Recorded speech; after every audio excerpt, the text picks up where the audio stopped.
Il y aura toujours des agriculteurs parce qu'il faudra toujours nourrir la planète. Et ce que j'espère, c'est que petit à petit, les gens prennent conscience, plus encore qu'aujourd'hui, que l'agriculture française, elle est reconnue pour être une des meilleures agricultures au monde, mais je pense qu'ils n'ont pas encore suffisamment pris conscience et qu'aujourd'hui, il y a tellement de choses à faire au travers de ce que vous faites, la communication, au travers de ce que l'on peut partager dans notre métier, nos pratiques agricoles et la qualité des produits que l'on peut sortir de notre agriculture.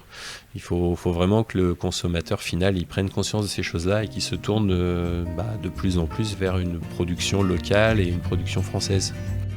Leurs gestes sont précis. Ils font plier la matière sous leurs mains, la façonnent pour lui donner vie. Ils et elles sont les visages des savoir-faire de notre territoire. Avec notre podcast et grâce au soutien de la région Centre-Val de Loire, on leur tend le micro pour qu'ils et elles nous fassent découvrir leur métier. Bienvenue dans le podcast de l'or dans les mains. Bonjour Vincent. Bonjour.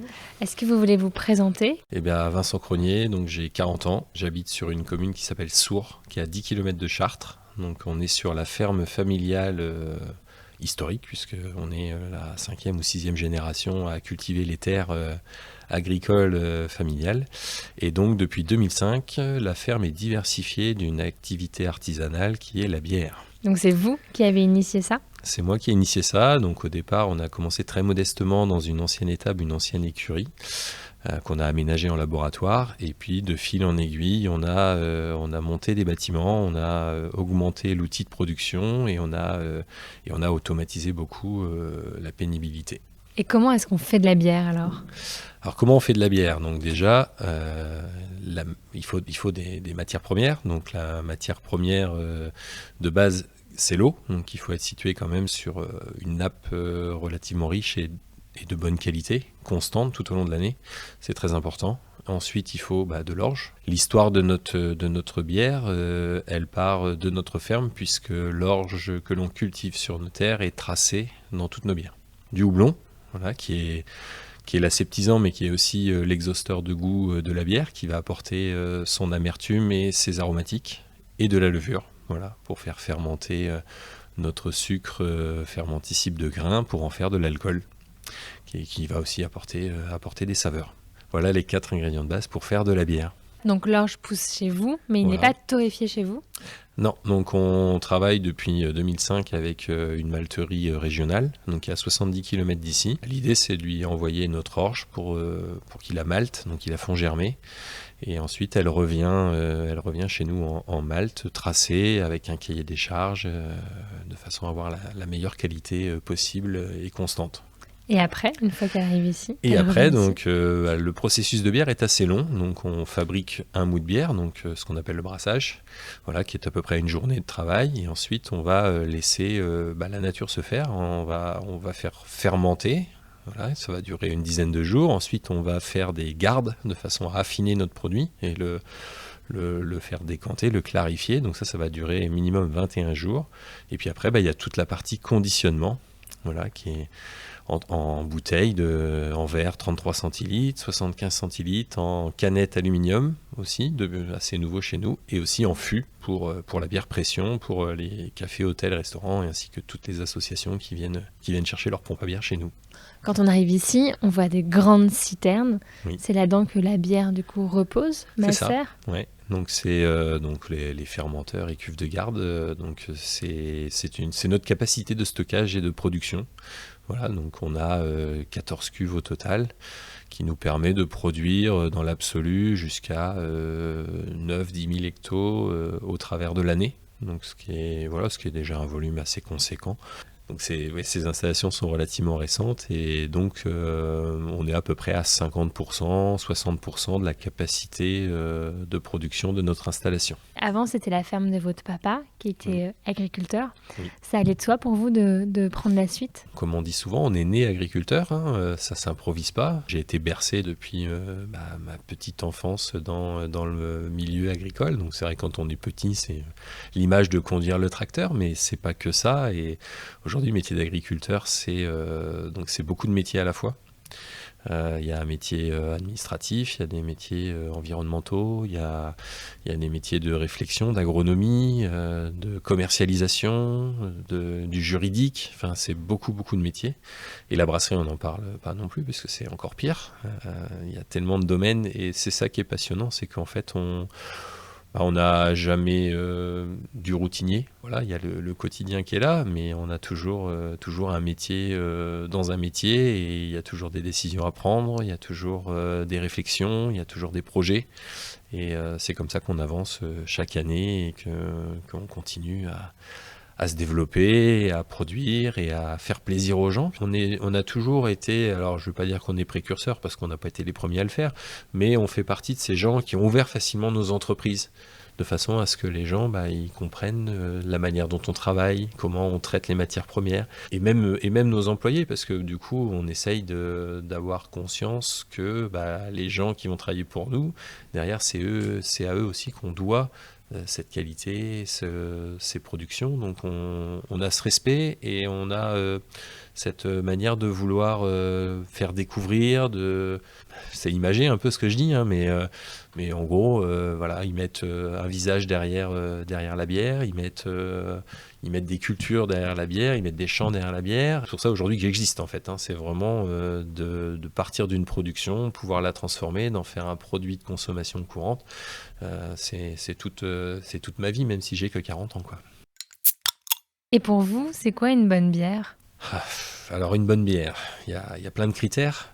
Alors il y a des critères de goût, forcément, puisque une bière que je vais proposer à 2 personnes différentes vont avoir des goûts différents et vont privilégier plutôt une bière par rapport à une autre. Mais chez nous, une bonne bière, déjà, c'est une bière qui va être agréable à boire, qui va être limpide, qui va avoir une belle finesse, une belle tenue de mousse, qui va faire ressortir des arômes, qui va se conserver dans le temps.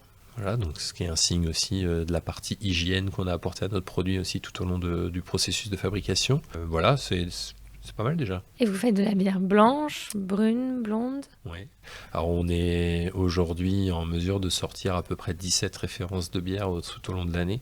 Et comment est-ce qu'on différencie tout ça ? Qu'est-ce qui change finalement en vrai, à part le goût ? Déjà les matières premières, voilà. Donc l'eau reste l'eau, mais après on a, à partir du moment où on va intégrer une recette de malt, on va jouer sur les quantités, on va jouer sur les tourreillages, les torréfactions qui vont apporter la couleur, la saveur. On va jouer aussi sur la typicité du grain. Donc on peut utiliser de l'orge, on peut utiliser du blé, on peut utiliser de l'avoine, ainsi que tous les autres céréales possibles et imaginables qu'on peut retrouver localement. Et ensuite, dans le processus du brassage, en fait, chaque bière a sa valeur de référence. Donc on a fait une recette, comme une recette de cuisine. Voilà. Et donc on utilise après différentes variétés de houblon aussi, qui vont avoir tous des typicités de terroir, où il va y avoir plusieurs variétés qui vont faire un peu comme un assaisonnement. On va apporter à différents stades d'une cuisson ou d'une garde. Et en fait, tous ces paramètres de matières premières et de process de fabrication vont donner des bières différentes. Et vous, c'est laquelle votre préférée ? Ça dépend des saisons. En ce moment, j'ai un petit péché pour l'exotique. Alors, c'est une bière saisonnière chez nous, bière d'été qui fait que 4 degrés. Donc ça va bien, comme je suis en moisson tous les jours et qu'il fait relativement chaud. Et donc cette bière a la particularité, en fait, donc on n'a pas apporté de fruits exotiques dedans, mais on a travaillé sur des origines de houblon qui sont assez lointaines pour le coup. J'en suis pas forcément tout le temps fier, mais là c'est vraiment anecdotique. Et on a été voir nos amis australiens et néo-zélandais pour voir un petit peu ce qu'ils faisaient comme variété de houblon, et ça nous a permis en fait d'apporter des variétés de houblon qui sont tellement exotiques qu'on a l'impression d'avoir apporté des jus de fruits exotiques dans la bière. Voilà. Et il n'y a pas de jus, c'est vraiment fait qu'avec les houblons. Le métier d'agriculteur, comme le métier de brasseur, a souvent été catalogué comme un métier manuel en opposition au métier intellectuel, alors qu'en fait, pas du tout. Non, pas du tout. Et d'ailleurs, pour être agriculteur, il faut un niveau minimum, qui est le niveau bac professionnel, puisque derrière, il y a quand même une partie de gestion qui est devenue très importante et une partie administrative très importante. Je vais dire très intellectuelle, oui et non. Après, Il faut de toute façon aujourd'hui prendre en considération que l'agriculture, elle a évolué au même titre qu'ont évolué toutes les machines dans les entreprises.